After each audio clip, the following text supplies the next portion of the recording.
नमस्कार, मी पंजाब डक हवामान अभ्यासक. आज 23, 28, 29, 30 पर्यंत थोडा पाऊस राहणारच आहे. आणि राज्यात जर सांगायचं झालं तर आता 2-3 दिवस थोडा पावसाचा जोर ओसरण, पण कडक ऊन पडणार आहे. कडक ऊन पडल्याच्या नंतर काय होणार, दुपारनंतर खूपच मोठा असा पाऊस येणार आहे. म्हणजे 3-4च्या दरम्यान जोरात पाऊस पडणार आहे.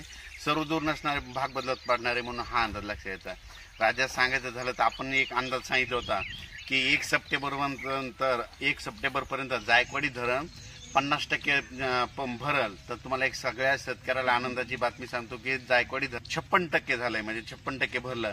आणि परत एक आनंदाची बातमी सांगतो की 5 सप्टेंबरपर्यंत जायकवाडी धरण जवळपास 78 ते 79% जाईल. म्हणून ही देखील सर्व शेतकऱ्यांना अंदाज लक्षात घ्या.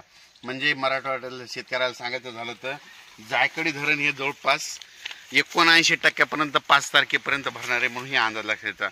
आता सर्व शेतकऱ्याला सांगू इच्छितो की राज्यामध्ये उत्तर महाराष्ट्र, धुळे, नंदुरबार, जळगाव, नाशिक, सटाणा, मालेगावपर्यंत 30 ऑगस्टपर्यंत भाग बदलत पाऊस राहील, म्हणून हे अंदाज लक्षात येतात.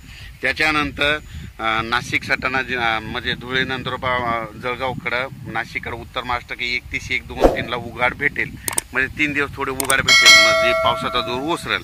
त्याच्यानंतर 1, 2, 3 सप्टेंबरला परत उत्तर महाराष्ट्रामध्ये पुन्हा जोराचा पाऊस येणार आहे. म्हणून उत्तर महाराष्ट्रातल्या शेतकऱ्यांनी हा अंदाज लक्षात घ्यायचा. जसं आता पडला ना तसंच पुन्हा परत एकदा उत्तर महाराष्ट्राकडे 1, 2, 3 सप्टेंबरला पाऊस येणार आहे, म्हणून हा अंदाज लक्षात घ्यायचा. त्याच्यानंतर आता विदर्भ आणि मराठवाड्याकडे बघू. विदर्भ मराठवाड्याच्या शेतकऱ्याला सांगू इच्छितो की विदर्भामध्ये सध्या म्हणजे 30 तारखेपर्यंत भाग बदलत पाऊस पडणार आहे, म्हणून हा अंदाज लक्षात घ्यायचा.